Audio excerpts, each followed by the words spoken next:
Selamat pagi semuanya. Terima kasih atas waktunya yang telah hadir pada webinar pada pagi hari ini, 1 Mei 2021. Salak Education kembali mengadakan webinar series yang dimana akan diadakan setiap bulannya dan kami melaksanakannya secara konsisten dan berkelanjutan. Pada webinar kali ini akan membahas seputar bagaimana memulai karir setelah lulus kuliah di Kanada dalam topik kita pagi ini yaitu Kickstart Your Career as an International Student in Canada. Ya, sedikit reminder untuk teman-teman semua untuk menggunakan headset atau headphone agar suara kami terdengar lebih jelas dan juga dimohon untuk selalu memastikan Zoom teman-teman dalam keadaan mute agar pelaksanaan webinar pada pagi hari ini berjalan dengan lancar. Kemudian kami akan mengirim rekaman dari webinar hari ini kepada teman-teman semua dan tentunya dapat ditonton ulang di YouTube kami. Teman-teman yang pasti tetap harus stay sampai akhir acara karena nanti akan ada sesi narasumber, jadi teman-teman bisa langsung ada sesi tanya jawab dengan narasumber, jadi nanti teman-teman bisa langsung bertanya kepada narasumber kami pada hari ini. Jika tiba-tiba nanti di tengah presentasi teman-teman memiliki pertanyaan, silakan drop pertanyaan teman-teman atau drop question kalian di message feature dari Zoom ini. Oke, sebelum melanjutkan lebih jauh, perkenalkan nama saya Tasya Septiani, saya di sini sebagai webinar host. Pada kesempatan kali ini dan tentu saja saya di sini tidak sendiri, saya ditemani oleh narasumber kita, yaitu Kak Mardiana Sekar Ramadhani, alumni dari University of British Columbia, Kanada, dan juga CPHR candidate. Halo Kak Nana, apa kabarnya?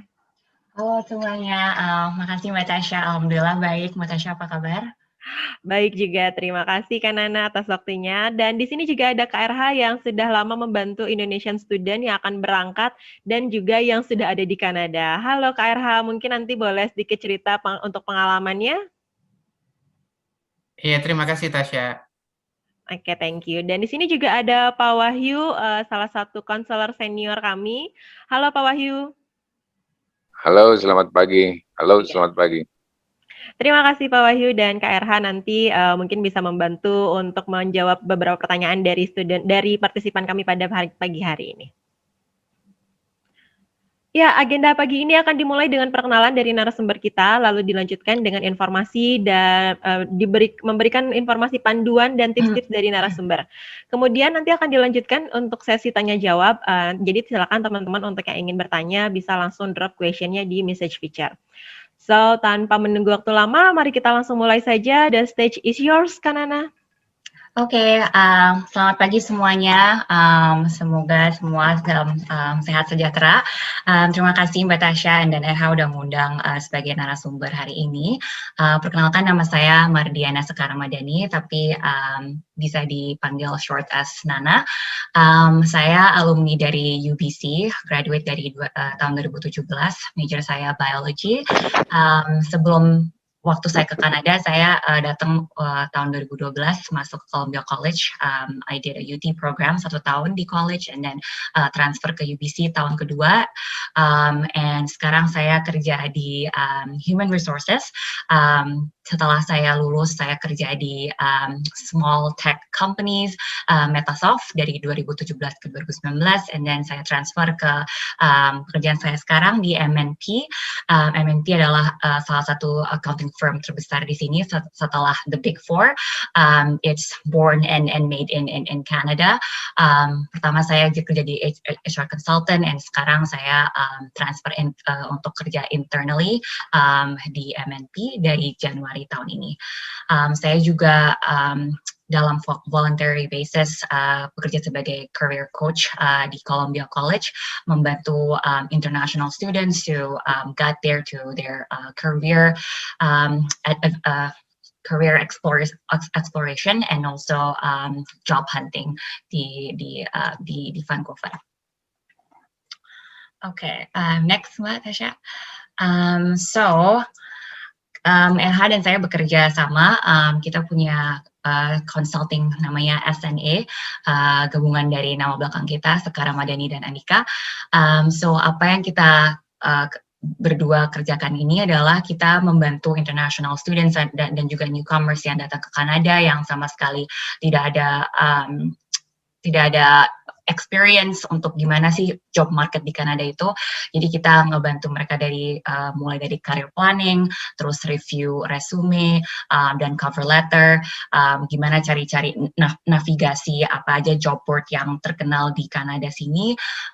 Terus kita juga ngebantuin interview, kita bisa set up mock interview, apa aja sih pertanyaan-pertanyaan yang biasanya ditanya pada saat interview pertama dengan recruiter, interview kedua dengan hiring manajernya, sampai ke offer letter stage, di mana kita bakal ngebantuin juga untuk negosiasi dan kasih guidance apa aja hak-hak kita sebagai incoming applicants atau potential employee di company yang kalian mau. Terus kita juga bisa ngebantu bukan hanya untuk traditional path aja untuk mencari kerja, tapi juga networking, gimana cara kalian untuk masuk ke industri yang kalian inginkan dan impikan. Kita juga nge-provide cara-cara untuk coffee chat meeting sama profesional di sini yang mungkin bukan cara yang paling common, tapi itu adalah cara yang proaktif di mana orang-orang ambisius dan bisa mendapatkan chance-nya lebih besar untuk mendapatkan kerjaan.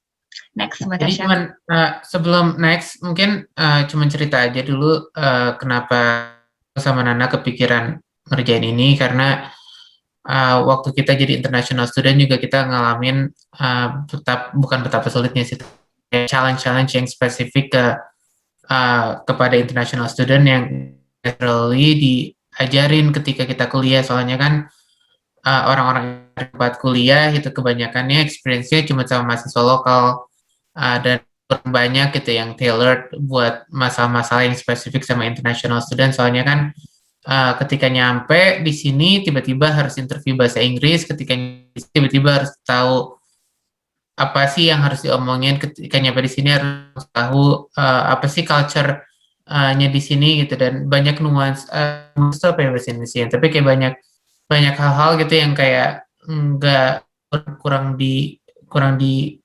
orang-orang yang kurang diajarin ketika nyampe di sini. Dan tujuan kita tuh biar susah-susahnya kita jangan sampai jadi susah-susahnya kalian gitu. Jadi kalau misalnya ada shortcut gitu, kenapa enggak gitu, kita bisa langsung ngasih panduan yang daripada kayak tertatih-tatih dulu, mendingan langsung lancar lurus, langsung lari menuju karir yang kalian inginkan ketika sudah sampai di sini. Ya, jadi intinya kita nge-provide jembatan di mana kalian bisa mengenal work culture and di Kanada. Karena kita sendiri yang udah ngalamin, kayak kata RH, although ada juga service-nya dari sekolah, tapi dari yang aku experience dan mungkin RH juga experience adalah nggak terlalu membantu dan nggak terlalu tailored untuk ke masing-masing karir student satu-satu gitu. Itu kayak lebih general masukannya gitu. Next, Mbak Tasya.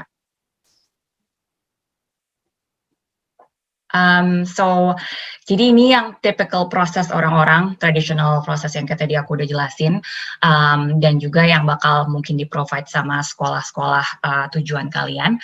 Pertama, mereka pasti bakal ngebantu dari resume writing, terus mereka juga pasti pada akhirnya bilang, oke, ini job board-nya tinggal pilih-pilih aja di situ tempat kalian nyari kerjaan, apply-apply-nya sama resume dan cover letter yang udah kita buat.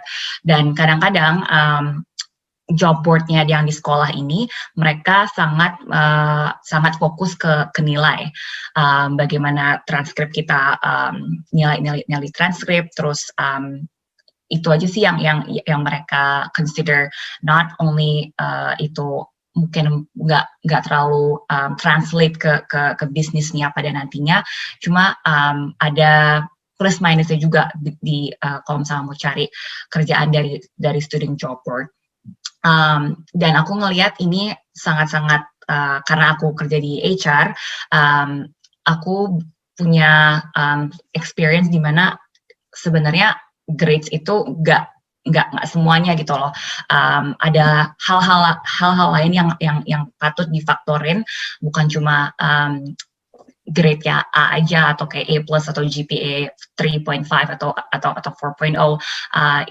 Ya yang lain adalah experience-nya dan bagaimana cara kita mengenalkan diri atau nge-showcase diri kita pada saat kita interview nantinya gitu. So next, ini adalah our proses kita yang kita bisa, sorry Mbak Tasya, next. So ini proses yang RH dan saya bakal provide pada saat kita nanti bisa memulai service kita bareng ini. Jadi pertama kita bakal one-on-one consultation, kita bakal tanya-tanya sampai detail bagaimana career plan kalian, impian kalian apa timeline-nya, dan apa kesusahan kalian dalam mengerti culture di Kanada ini. Jadi kita benar-benar apa sih namanya, kayak deep dive to all of the challenges that you're facing, terus bisa ngertiin apa sih plan-plannya, apa sih sekarang next step actionnya untuk meraih impian kalian pada akhirnya itu. Terus setelah itu kita punya juga persiapan yang unik karena dari experience saya sendiri, 2 pekerjaan saya yang saya dapat di Kanada ini semua berdasarkan dari LinkedIn, di mana saya di-approach sama recruiter di LinkedIn gitu. Walaupun LinkedIn profile saya nggak terlalu kayak stand out, tapi tetap aja di sini ada yang namanya recruiter headhunting. I'm not too familiar gimana di Indonesia, tapi pekerjaan saya juga sebagai headhunter. Saya mencari orang proactively ke market karena kadang-kadang kita nggak bisa rely dengan applicant pool aja dengan orang apply gitu. Nah, di sini adalah di mana saya akan masuk untuk ngasih tahu cara gimana untuk ngebuat profile LinkedIn yang bagus, terus gimana cara nge-send message ke profesional di industri yang kalian mau masuk atau di company yang kalian suka gitu. Terus setelah itu kita bakal juga customize cover letter dan resume kalian. Pasti kalian juga udah punya ada draft resume gitu ya. Kita bisa review, bisa kasih tambahan, bisa benar-benar rombak and revamp, and also tailor it to the job description yang kalian mau. Jadi kalian bisa datang ke kita, hey ini job description atau job profile yang saya mau apply. Gimana caranya ngebuat profile kita dilihat sama recruiter. I come from a recruitment perspective, so I know what makes it stand out. Jadi saya bakal tailor detailly dari tiap posisi dan tiap profilnya gitu. Terus yang selanjutnya adalah kita bakal berbagi tips di interview.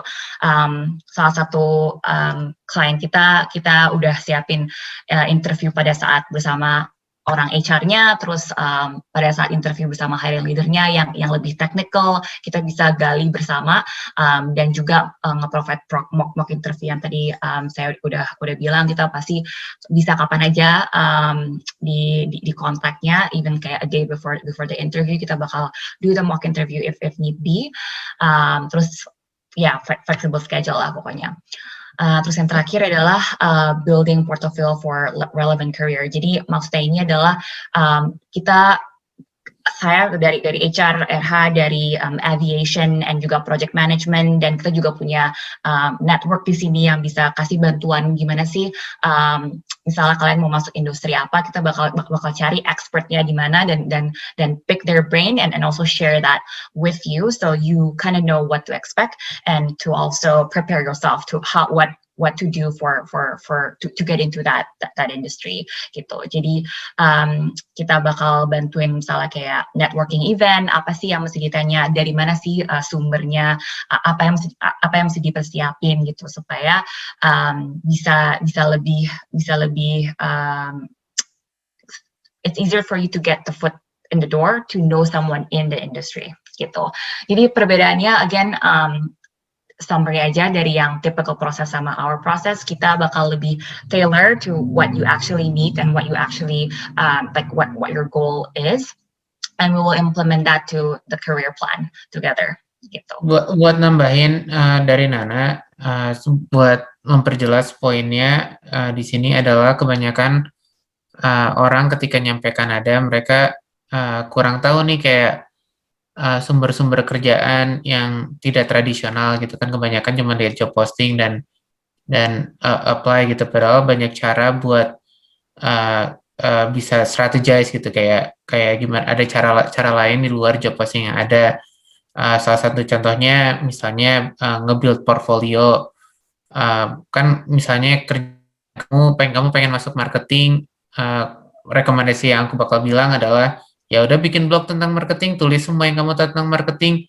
Tujuannya ketika mulai kamu punya faktor pembeda dibanding orang-orang lainnya, soalnya orang-orang lainnya kan orang-orang yang udah lokal di sini, yang udah ngomongnya udah fasih gitu. Jadi kan mereka gitu, kalau misalnya orang-orang employer di sini tentunya bakal nge-hire kamu kalau misalnya kamu 10% lebih pintar dari mereka gitu. Jadi kayak dan 10% lebih pintar dari mereka, atau kamu punya koneksi yang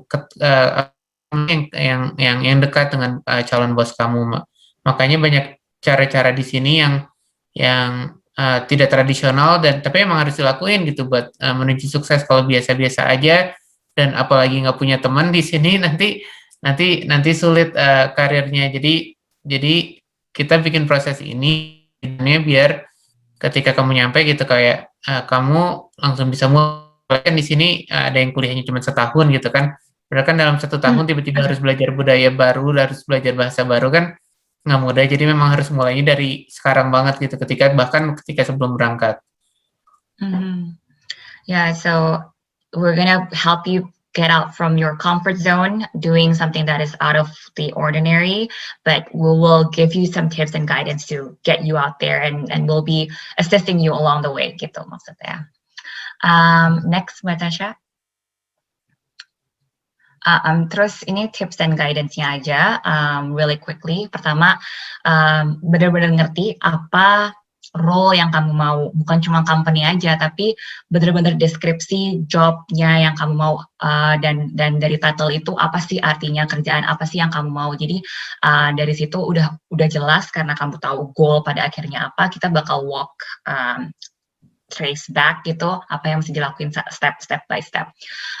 Dan cara pertama untuk tahu apa yang kamu suka, tahu apa yang kamu mau nantinya adalah dengan aktif di berbagai komunitas, misalnya ikutan volunteer di job yang similar to what you want to do, atau ikutan community yang kayak passionnya sama yang kamu suka gitu. Jadi bisa dilihat apakah yang kamu tahu dalam pikiran kamu tuh sama dengan apa yang dilakukan day to day gitu. Dan juga ini cara taunya ya dengan cara coffee chat meeting sama orang-orang profesional di industri itu, dan bisa ngerti apa sih kerjaan mereka sehari-harinya untuk mencocokkan apakah itu yang kamu juga imagine and want to do in the long term. Terus kedua, buat resume ini aku pikir buatnya tuh biasanya general aja, tapi kita siapin poin-poin di mana nanti bisa ditambahin beberapa skill set yang fokus atau yang tailored ke job yang kamu mau gitu. Karena seorang recruiter itu pasti bakal bermain dengan keywords yang sama dengan yang mirip atau sama dengan job description-nya. Jadi I encourage people to always kayak tailor their resume based on the role that they want to apply. Build a presence on LinkedIn. Kayak tadi aku udah stress seberapa pentingnya LinkedIn itu online presence di sini, karena lagi pandemik juga. Jadi paling aku fokusin adalah ngebuat LinkedIn profile untuk step pertama.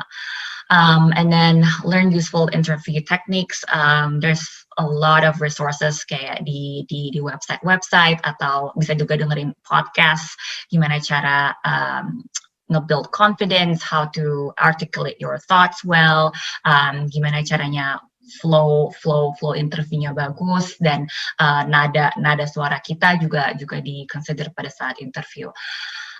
Terus yang kelima adalah strong network, yaitu ikutan tadi itu yang aku udah bilang, volunteer lah, aktif di klub-klub, kalau misalnya nanti sekolah, aktif di klub-klubnya, jangan lupa nanya ke instructor, build kayak good relationship with them, karena mereka juga salah satu koneksi, bisa menjadi koneksi kita nantinya untuk masuk ke industri yang kita mau.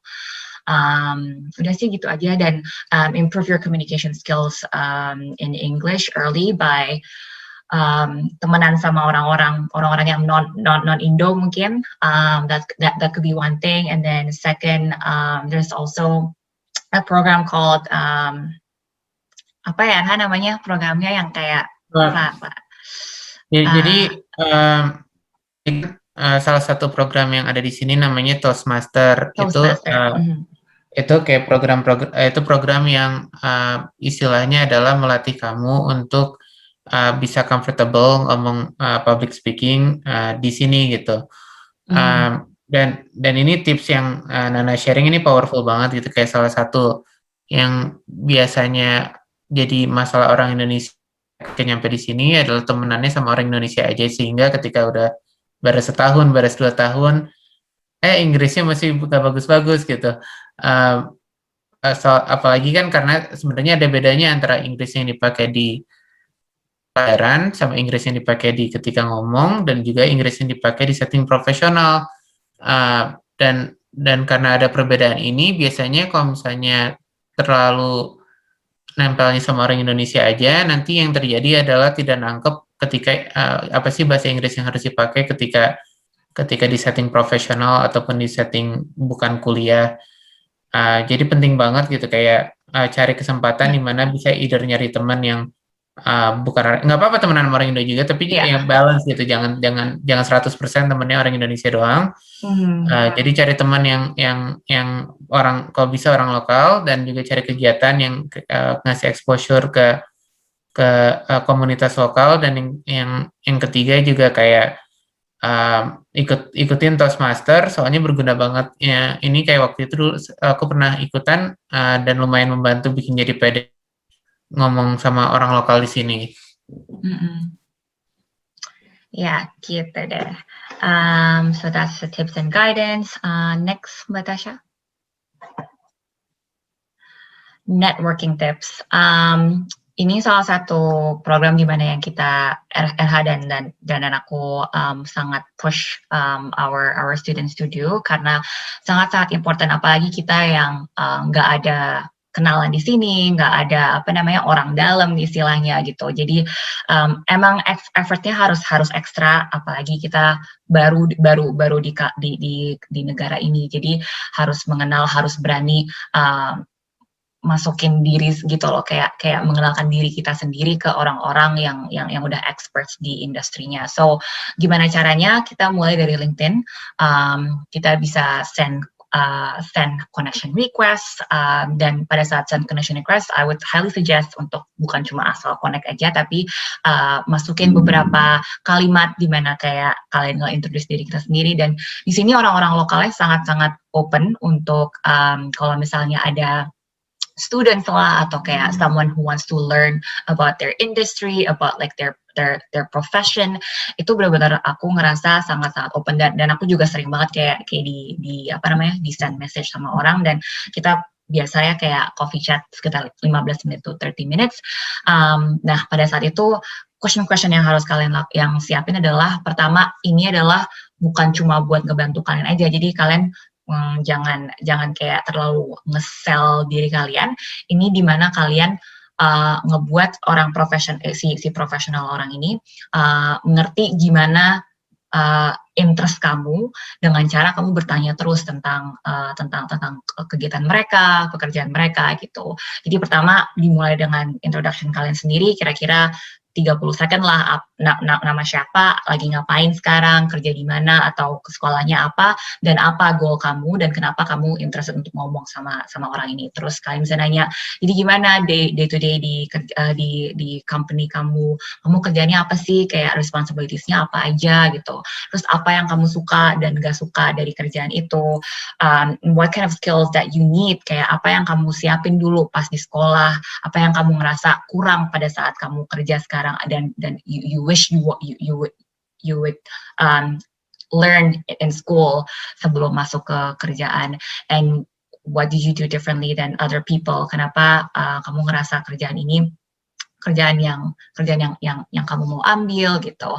Jadi buat orang yang kamu target ini merasa ngelihat kalau misalnya kamu benar-benar interested gitu. Ada yang mau ditambahin?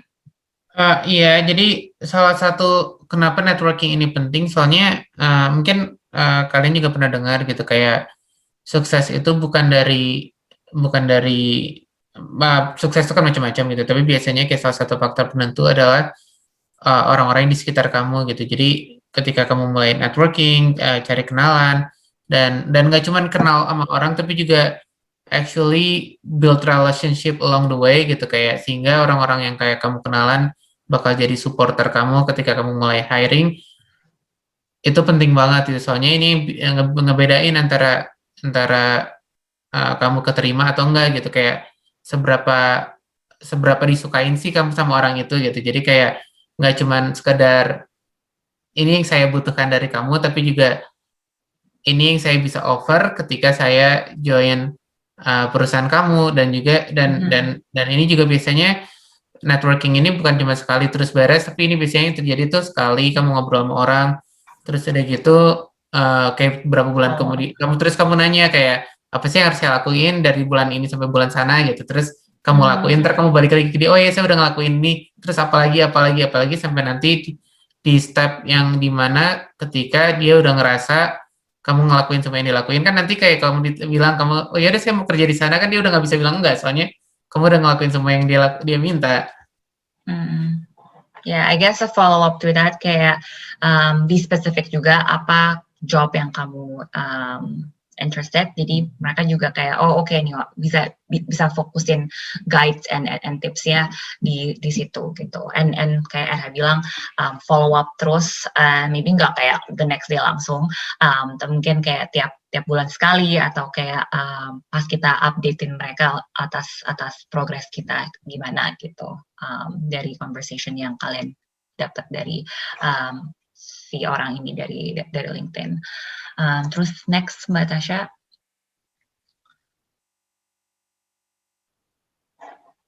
Next Mbak Tasha.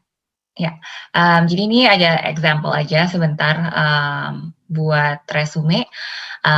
Yang sebelah kiri yang salah, yang sebelah kanan yang benar. Jadi yang sebelah kiri ini karena formatnya kurang rapi,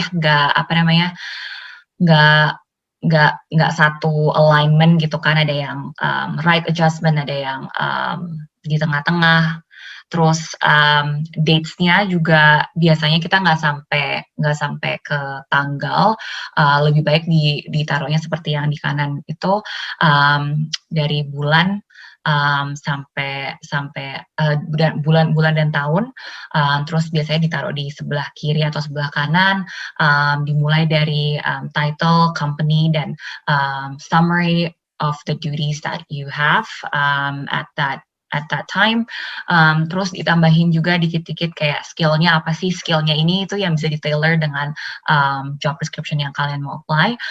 Juga di atas sana kalian bisa ngeliat ada objektif, itu objektif atau summary, jadi kalian bisa summary berapa tahun kerja kalian udah di industri itu, terus apa sekarang goalnya, what do you want to obtain, what role do you want to obtain. Personal info biasanya sih ditaruh di either atas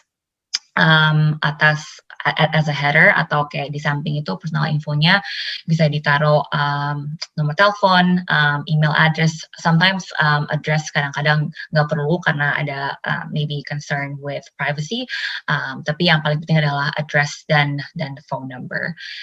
And email address and phone number. And terus kayak mulai formatnya mungkin dari experience, education, and then maybe additional certification yang bisa ngebantu resume-nya tambah kuat. Ada yang mau tambahin, Erha? Jadi cuman tambahan aja, sebenarnya format resume macam-macam. Kita nunjukin ini bukan berarti itu yang paling bagus juga. Soalnya nggak ada yang paling bagus, soalnya emang berbagai macam. Cuman biasanya yang paling penting itu satu, dan biasanya orang lupa ini gitu, email jangan pakai email lucu gitu, pakai emailnya yang email profesional, nama depan nama belakang @gmail.com, bukan misalnya I don't know like coolpeople@gmail.com gitu kan. Yang kedua, dari segi ini apa namanya, dari segi pengalaman kerja pastikan kamu selalu quantify apa sih accomplishment kamu gitu. Jadi kayak misalnya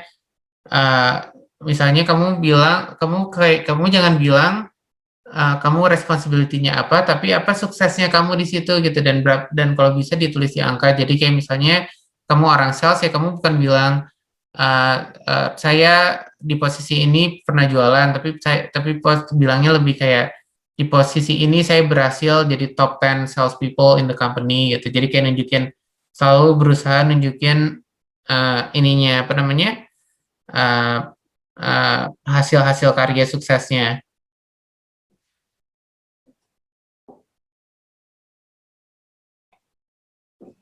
Ini sepertinya Kak Nana lagi buka puasa dulu, mungkin Kak RH boleh share-share lagi ceritanya. Boleh sih. Iya, jadi Aku udah selesai, tapi nggak apa-apa RH kalau misalnya mau ini lanjutin. Iya, jadi di sini ceritanya baru jam 8:30 nih Nana ya? Apa 8:30? 8:30. 8:30. Jadi di sana baru buka puasa di Vancouver di sana. Kalau di tempatku sih udah dari 2 jam lalu. Kalau cerita apa ya? Jadi mungkin aku bisa cerita dulu kayak pengalaman kerjaku dulu. Aku lulus jadi berangkat ke Kanada tahun 2009, ngambil kuliah di University of Manitoba, dan selama kuliah tuh sebenarnya jalurku tuh nggak straight banget gitu. Jadi kayak apply magang ditolak gitu. tapi itu tapi selalu saya figure out gitu kayak apa sih yang jadi salah, dan mulai ngerjain. Waktu itu saya ngerasa kemampuan bahasa Inggrisku belum bagus gitu, makanya kayak latihan lagi bahasa Inggris, cari teman orang lokal, ikutan komunitas-komunitas klub yang berkaitan dengan bidang studi, dan memperbanyak pengalaman di resume dengan volunteer. Terus akhirnya berhasil dapat magang di perusahaan yang bikin peralatan listrik. Udah gitu lulus kerja di perusahaan drone, dan waktu itu juga saya dapat kerjaannya bukan dari apply tapi dari kenalan. Itu kayak terjadi karena saya udah mulai networking ketika masih kuliah, ikutan klub sana sini, dan ada yang lumayan kasihan sama saya gitu, jadi saya dibantuin nyari kerjanya. Tapi emang gitu kayak fungsinya kenalan dan networking tuh biar bisa dapat kerja tanpa harus apply kerja. Terus kerja di sana 4 tahun, kemudian dari situ ya bikin prestasi terus. Saya update LinkedIn saya, update resume saya, dan dapat kerja lagi, bukan saya apply tapi di hire karena orang lihat LinkedIn saya.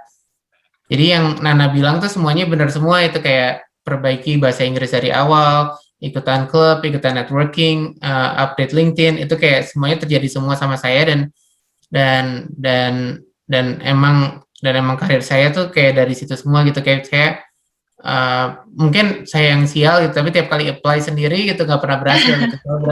Selalu berhasilnya gitu kayak tiba-tiba ada yang nyariin saya, atau yang kayak temen nanyain mau nggak RH kerja di sini gitu. Kayak nggak pernah tuh kayak apply resume terus keterima, kecuali dulu kayak kerja di KFC sama Subway, itu dari drop in resume. Tapi selain itu semuanya dari kenalan semua. Ya, jadi salah satu networking tadi itu mungkin orang yang kita approach bukan orang yang tepat, tapi mungkin orang ini punya koneksi lain yang bisa nge-connect kita dengan orang yang tepat gitu. Jadi pasti selalu ada gunanya dan fungsinya buat kerjaan kita. Ya, aku kayaknya udah bisa join nih, jadi bisa next. Ya, bisa next Mbak Tasha. Thank you. So ini interview tips kita pada saat pertanyaan apapun, biasanya ini sangat-sangat relevan dan membantu dengan STAR method. Jadi situasi, task, action, and result bisa dimulai dari kita misalnya ditanya sesuatu tentang pekerjaan kita yang lalu, kita bisa mulai dengan deskripsiin situasinya, terus apa pekerjaan kita pada saat itu, tasknya atau responsibility kita, terus actionnya apa yang kita lakuin untuk kayak apapun itu solusinya. Jadi isunya tuh mungkin bisa dijelasin pada saat situasinya, terus task kita tuh apa, terus kita kasih tahu action kita apa, dan apa outcome-nya, apa hasilnya dari action yang kita pilih. Di situ biasanya kalau misalnya orang sales, kayak kita bisa jelasin presentasi profitnya berapa setelah kita ngelakuin approach ini, approach A, approach B, gitu. Kalau misalnya salah satu example. Ada tambahan nggak yang di sini? Kayaknya aku enggak sih, kayak emang selalu begini kan. Jadi sebenarnya orang come up with acronym macam-macam gitu, cuma bikin framework macam-macam. Tapi intinya sih sebenarnya lebih kayak misal kamu ditanya gitu, coba cerita pengalaman kamu menghadapi customer susah gitu kan. Kan kamu pengen ceritanya nggak cuman kayak, oh ya saya ngalamin customer susah, terus udah gitu. Kayak kamu selalu pengen bilang kayak apa yang kamu lakukan sehingga masalah yang terjadi itu beres gitu kan. Jadi makanya kayak kamu bilang kayak, oh situasinya customer-nya susah, tugasnya menyelesaikan masalah ini, kamu ngambil inisiatif apa gitu sehingga customer-nya jadi happy lagi gitu kan. Tapi intinya sih ini aja gitu, kayak apa sih yang kamu lakukan sehingga di konteks pertanyaan itu sehingga masalah yang tadinya kamu hadapin berhasil kamu beresin dengan hasil yang maksimum gitu. Dan ketika kamu misalnya kamu tahu mau interview apa ya, kayak kamu mulai reka-reka gitu kan. Biasanya pertanyaan interview kan itu aja gitu. Kalau misalnya kamu Google gitu kayak interview questions at this company, paling pertanyaan itu aja. Jadi kayak sebelum masuk juga udah mulai siapin gitu kan. Tapi intinya sih kayak selalu common sense kayak atau akal sehat gitu, kayak apa sih jawaban yang bisa kamu kasih sehingga orang tuh ngerti gitu yang kamu lakukan tuh kayak menyelesaikan masalah yang kamu ceritain di konteks pertanyaan itu. Ya. Jadi intinya jangan lupa untuk ngasih tahu result. Kadang-kadang bisa berupa numbers atau berupa solusi dan implementasi yang dilakukan dari action kamu itu, gitu. Next, Natasha.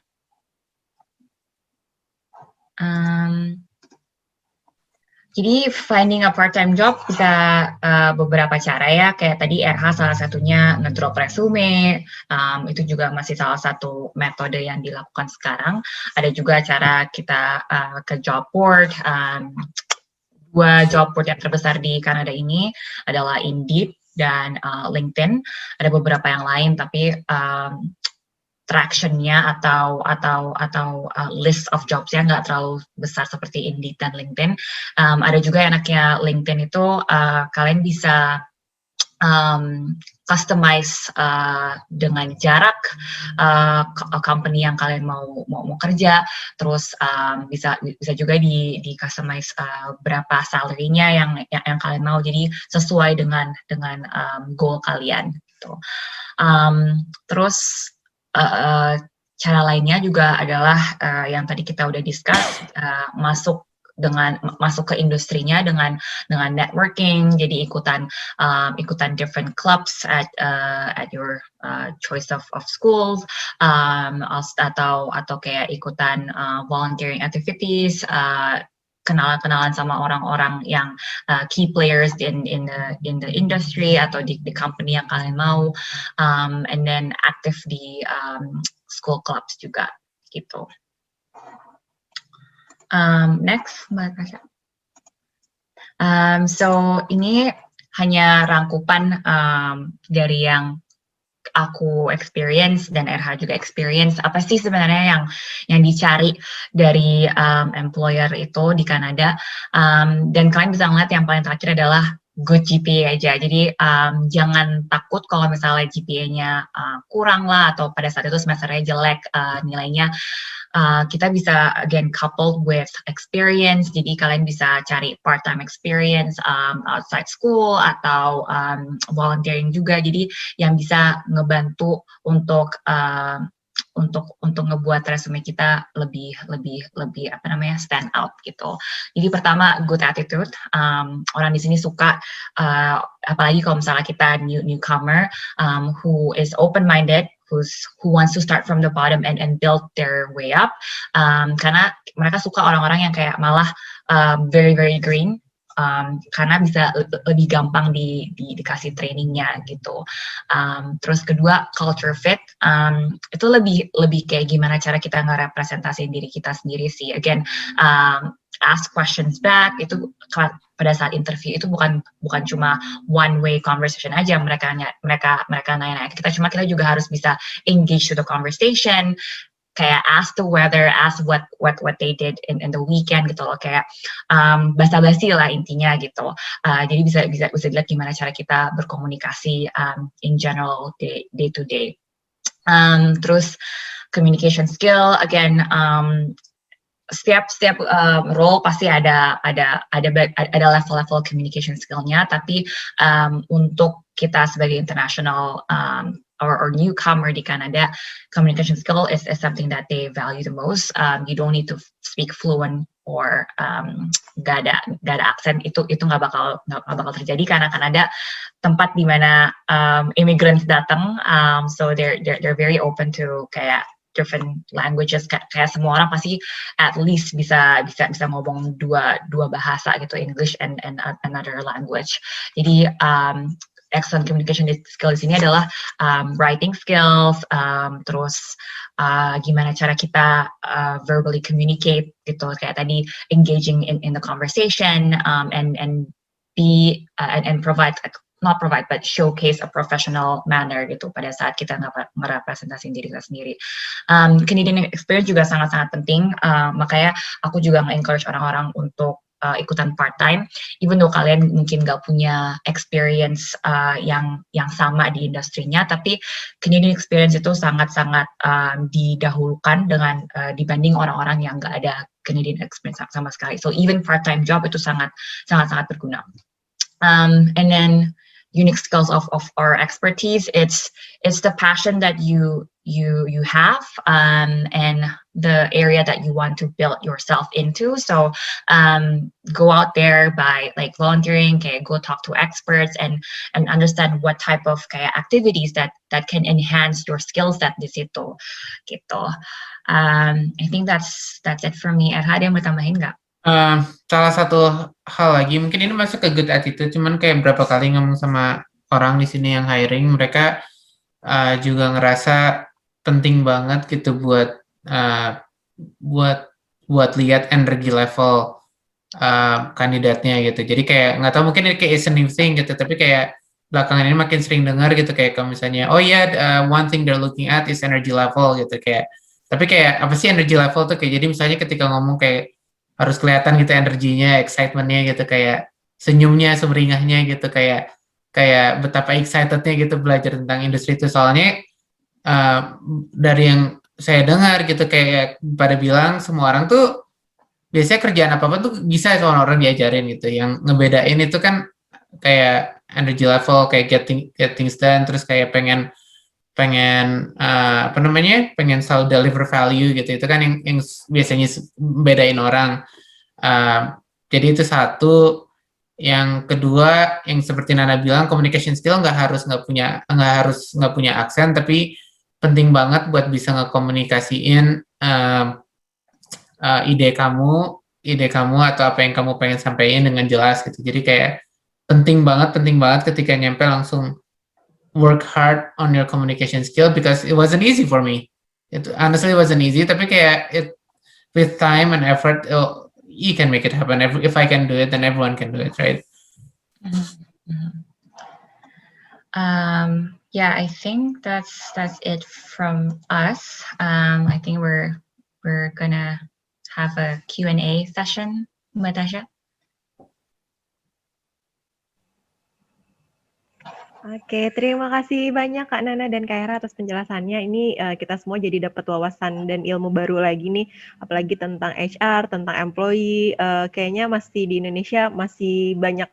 Untuk saya pribadi makan mungkin tadi tips dan panduan itu sangat lengkap sekali. Jadi benar-benar kasih wawasan baru untuk kita semua. Nah, jadi nggak nunggu waktu lama deh, kita langsung sebutkan aja untuk question pertama itu dari Pak Wahyu. Sebenarnya kalau untuk apakah mendapatkan pekerjaan lebih mudah di kota besar? Mungkin bisa dibantu dijawab oleh Kak Nana atau Kak RH? Mungkin dari aku ya, dari HR point of view, sebenarnya enggak juga sih Pak Wahyu. Lebih banyak opportunity iya, tapi di smaller or isolated remote location itu lebih banyak dibutuhkan orang-orangnya karena nggak banyak orang yang mau ke sana kan. Jadi chances untuk dapat kerjaannya lebih besar daripada di kota besar karena kompetitif juga di sini. Aku kan kerja di Vancouver, jadi kompetisinya sangat-sangat besar. Ya. Mungkin tambahan buat Nana dari poin Nana. Jadi yang aku rasain tuh waktu aku kan dulu pindah dari Winnipeg ke Kitchener-Waterloo yang sedikit lebih besar daripada Winnipeg. Yang terjadi tuh kayak kalau di Winnipeg, kalau misalnya kalau nggak milih-milih kerjaannya lebih banyak kerjaannya, memang gitu. Kalau misalnya mau jadi petani atau tukang bersih-bersih gitu, atau jadi satpam, itu banyak banget kerjaannya gitu. Cuman kalau misalnya saya mau kerja di misalnya di perusahaan teknologi gitu, kayak di Winnipeg susah banget ya di perusahaan teknologi. Saya kayak banyaknya di Toronto dan sekitarnya gitu. Jadi kayak mungkin kayak yang kota besar kasih itu diversifikasi dari jenis industri yang ada sehingga kalau misalnya nyari karir yang unik gitu kayak lebih banyak di sana gitu. Kalau nyari perusahaan besar lebih banyak di sana, tapi memang kompetisinya lebih banyak gitu. Jadi memang dua arah gitu. Jadi tergantung kalau misalnya nggak mau ngambil resiko sama sekali tapi oke dengan kerjaan apapun, ya nggak apa-apa ke kota kecil gitu. Cuman kalau misalnya ngerasa bisa compete dan ngerasa apa namanya industrinya agak sedikit spesifik gitu ya, mau nggak mau adanya cuma ada di kota besar.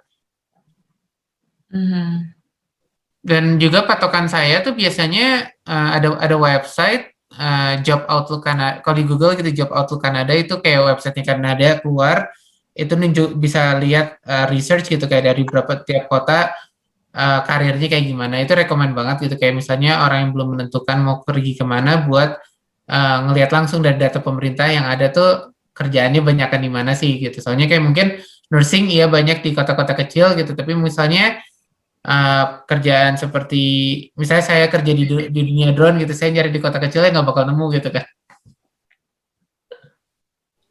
Oke, betul sekali tadi seperti yang Kak RH bilang ya. Jadi sebenarnya kota besar atau kota kecil semua itu berdasarkan bidang kerjanya masing-masing. Jadi depends, tergantung juga nih. Jadi tidak bisa disamakan. Oke, ini kita masuk ke next question dari Irka. Possible nggak kalau mulai apply part-time sejak sebelum tiba di Kanada? Silakan Kak Nana. Tergantung kerjaannya apakah bisa working remotely. I don't think it's impossible, but it's pretty rare kalau misalnya kerjanya based di Indonesia, unless it's kayak setahu aku kayak misalnya orang-orang yang kerja di IT yang kayak nggak perlu bertemu atau kayak face to face gitu, mungkin aja bisa. Tapi menurut aku pada saat udah nyampe di sini itu baru biasanya lebih banyak chancesnya. Tips kalau misalnya mau cari kerjaan pada saat belum di Kanada, aku suggest untuk alamatnya di resume di put udah di Kanada gitu. Jadi biar taunya kalau misalnya kalian udah di sini, nanti pas interview bisa dijelasin situasinya bagaimana. And usually di job description-nya juga nanti ditaruh kan kayak bisa remote working atau enggak. Cuma biasanya kalau misalnya part time work nggak terlalu banyak, biasanya mereka carinya yang full time sih setahu aku. Iya sama buat tambahan gitu biasanya kan yang sulitnya tuh ini juga selain alamat dan lain-lain tuh kan buat mulai kerja di sini tuh butuh SIN number. Nah, SIN number itu cuma bisa dapetin ketika udah nyampe gitu. Jadi kalau misalnya ada perusahaan nge-hire kamu, dia bakal nanya sih number kamu di mana. Kalau kamu belum punya kan gimana gitu cara dia nge-hire kamu. Ya, jadi SIN number itu seperti kayak ID card kita untuk kerja karena bakal di-connect ke tax kita. Jadi nanti setiap kali kita paycheck, dapat paycheck itu bakal masuk ke dalam profile ID kita untuk kerja. Yang dimana kita baru bisa apply pada saat kita udah di Kanada, dan itu juga digunakan buat part time dan full time. Oke, thank you. Nah, kita mungkin next question dari Pak Wahyu lagi.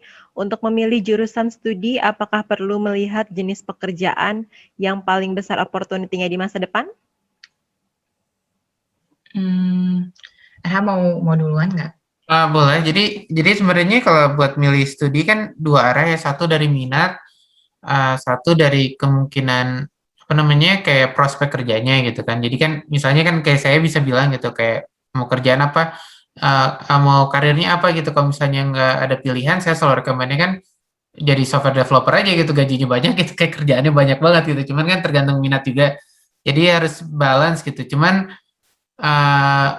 kalau saya sih, proses saya biasanya kalau ngerekomendasiin buat anak baru yang mau berangkat, saya tanya dulu minatnya kemana, terus dicek di ada website pemerintah gitu yang ngelihat karir di berbagai kota, terus biar lihat sendiri gitu, kayak misalnya dia mau jadi saya nggak tahu ya, ini kayak mereka-reka aja, misalnya dia mau jadi pematung gitu, terus kita lihat kayak job prospek pematung ternyata nggak banyak gitu kan, terus kita tanya balik ke studentnya, ini prospek kerjanya nggak banyak, apa tetap mau jadi pematung? Kalau misalnya emang dia percaya diri ya sudah gitu, cuman kalau misalnya enggak ya kayak kita coba explore karir lain. Tapi yang penting sih yang studinya tahu dan punya informasi gitu, kayak apa prospek kerjanya di bidang yang dia mau ambil sebelum dia mulai ngambil.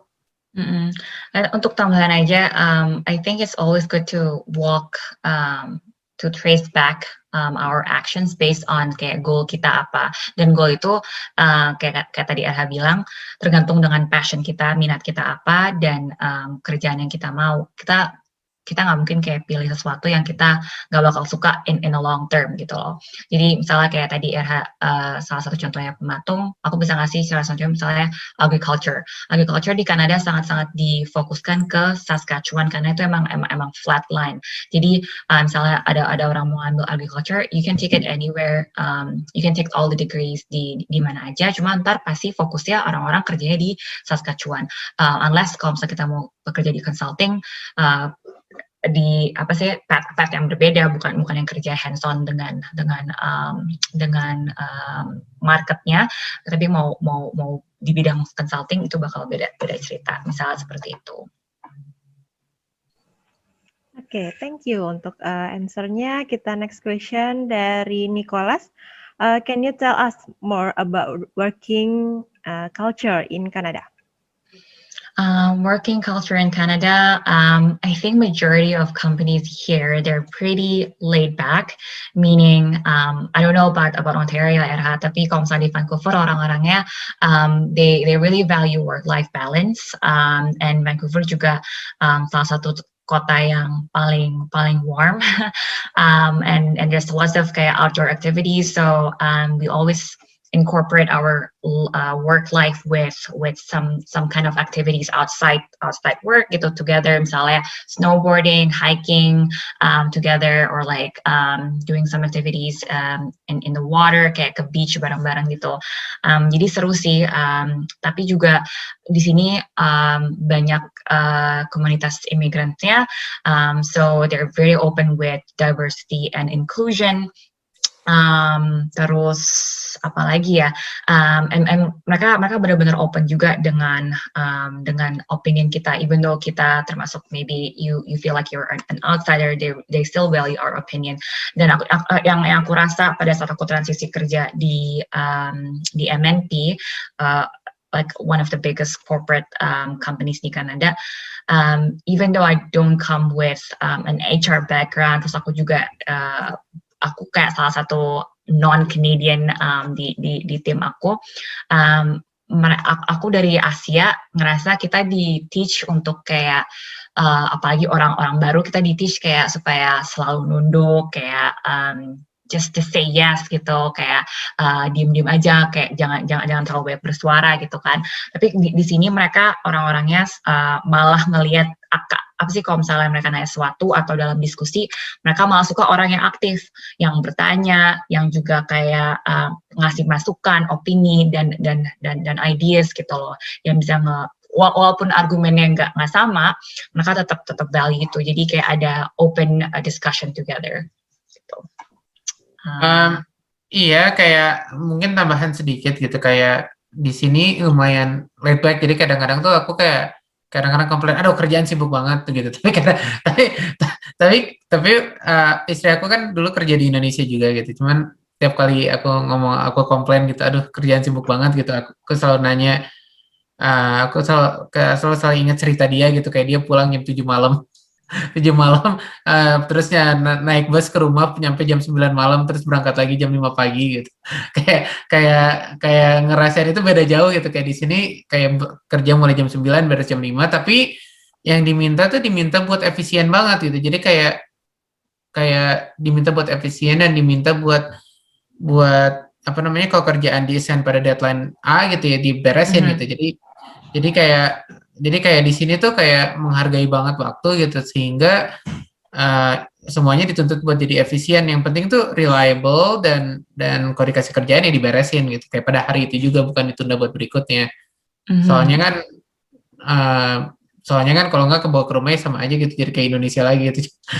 Dan pada saat meeting mereka benar-benar fokus buat agendanya, nggak ada kayak talk yang lain gitu yang unrelated to the project or the work that they're currently doing. Jadi benar-benar efektif waktunya.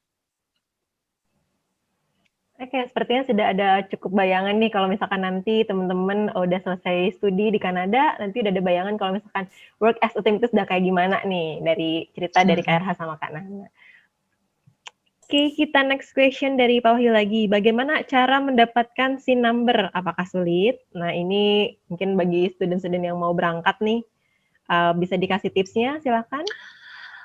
Nggak sulit sama sekali sih ya. Jadi asalkan kalian udah ada study permit, offer letter, terus bisa langsung ke government institution-nya. Ada biasanya tempat untuk bisa line up, terus namanya apply Service aja. Canada. Service Canada ya. Jadi pakai passport, study permit, and letter of acceptance dari sekolahnya, terus langsung aja di situ. Tunggu paling kayak ya kalau misalnya datang pagi paling kayak 30 menit langsung dapat. Oke, thank you. Next question lagi dari Pak Wahyu juga. Apakah selalu harus punya work permit sewaktu cari kerja magang waktu kuliah? Ya, harus. Dan work permit ini bisa di-apply pada saat kita sudah dapat study permit, karena study permit itu udah otomatis bisa ngebuat kita punya valid work permit. Dan di sini orang nggak mau nerima nerima employee kalau misalnya mereka nggak punya work permit, karena again itu masuk ke tax kita, nanti employer juga yang kena liable kalau misalnya employee-nya nggak ada work permit dan SIN number. Ada juga beberapa kayak part time yang kayak kerja under the table, tapi we don't encourage that karena bisa dideportasi kalau misalnya ketahuan. Oke, thank you Kak Nana. Next question dari FT. Maaf tadi bagaimana cara cek jobs via Google? Any link that can be provided? Karena sorry tadi dia agak telat nanyanya. Mungkin bisa dibantu di share linknya Kak Nana atau Kak RH? Ini aku ketik aja ya. Jadi yang umum tuh bisa ini.ca atau dari LinkedIn. Is it the job government yang ditanya ya? Mungkin RH yang tadi RH ceritain. Cuma cara cek job saja sih. Oh, cara cek job. Oh, mungkin ya. Kalau itu bentar, sorry. Bentar.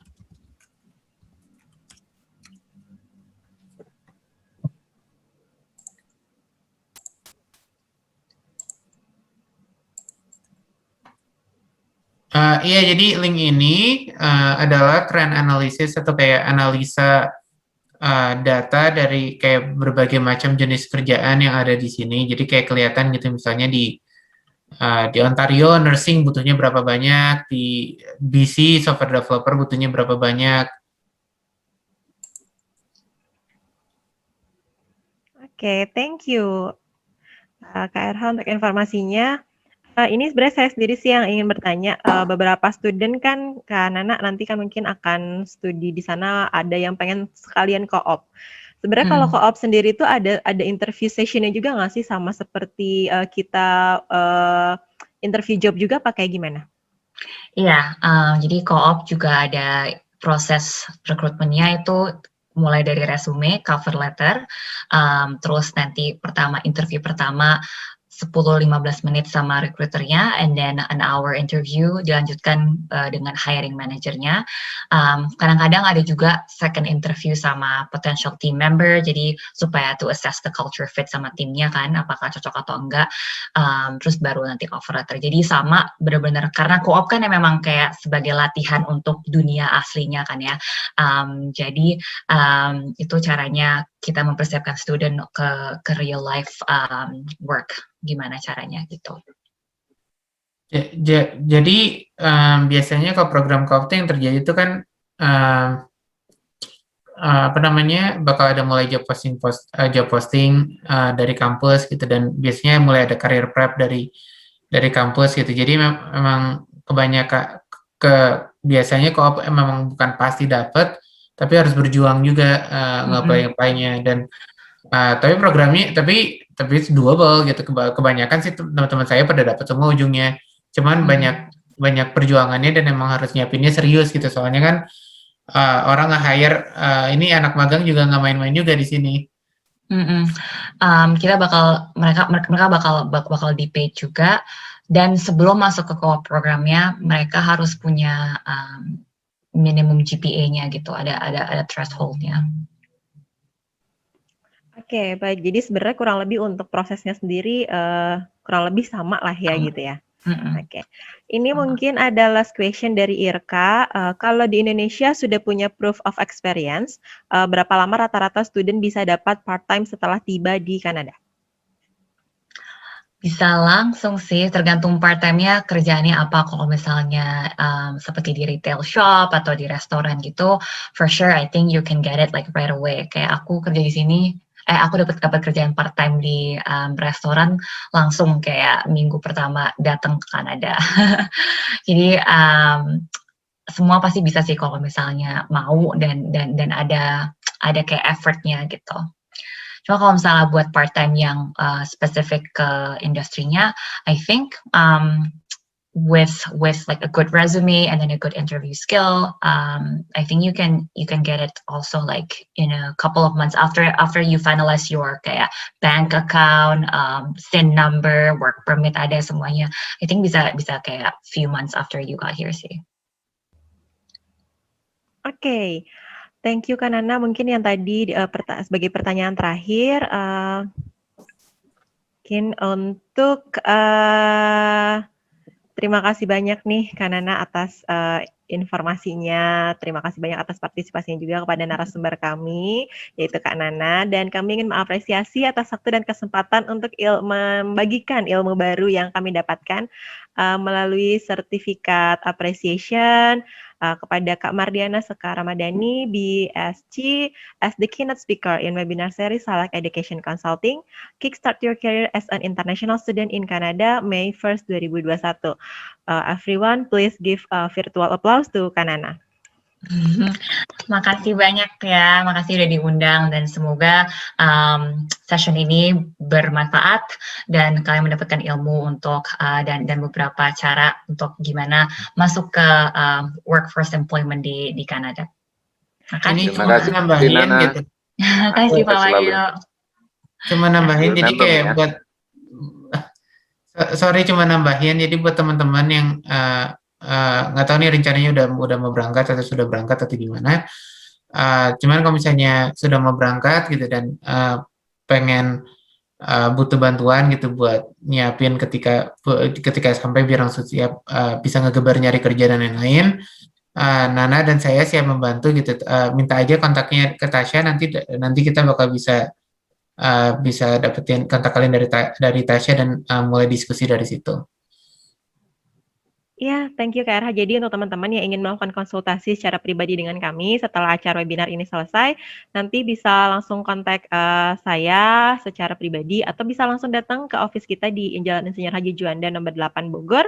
Kami juga sebenarnya memiliki kantor representatif ya yang diwakili oleh KRH di Kitchener, Ontario.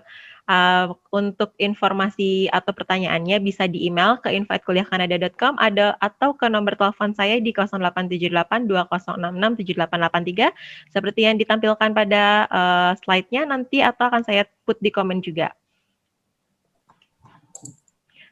Nah, ini mungkin sebelum saya menutup webinar kami pagi ini, jadi gimana nih? Apa teman-teman udah siap untuk lanjut studi di luar negeri? Nah, jadi ini sedikit pemberitahuan aja kepada calon student atau dari partisipan yang ada di sini yang sudah menyiapkan semua dokumennya. Semua dokumennya udah ready nih gitu.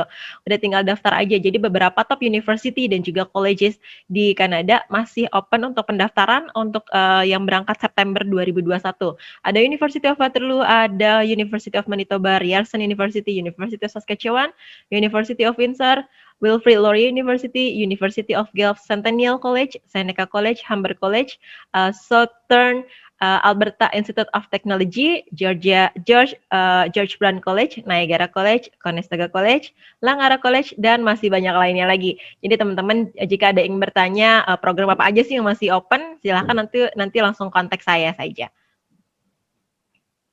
Sekali lagi terima kasih atas waktunya dari teman-teman semua yang telah hadir pada webinar pagi ini. Kami sangat mengapresiasi antusiasme dari teman-teman. Jangan lupa untuk follow sosial media kita, ada Facebook Kuliah Kanada, ya, Instagram @salak_ed. Untuk Twitter juga sama seperti Instagram salak_ed. Untuk YouTube-nya di Salak Education Consulting. Seperti tadi yang kita sampaikan di awal, untuk recording dari webinar pagi hari ini nanti akan bisa teman-teman tonton ulang di YouTube kami. Ya pasti terima kasih banyak, follow sosial media kita nanti untuk tahu info-info selanjutnya dan update news mungkin nanti dari government Kanadanya sendiri. Terima kasih banyak Kak RH, Kak Nana, Pak Wahyu di sini dan teman-teman semua yang telah hadir pada pagi hari ini. Jangan lupa untuk selalu menggunakan masker, mencuci tangan, dan menjaga jarak aman. Stay safe and stay healthy. Thank you semuanya. Thank you. Have a good day, guys. Have a good day. Thank you. Bye.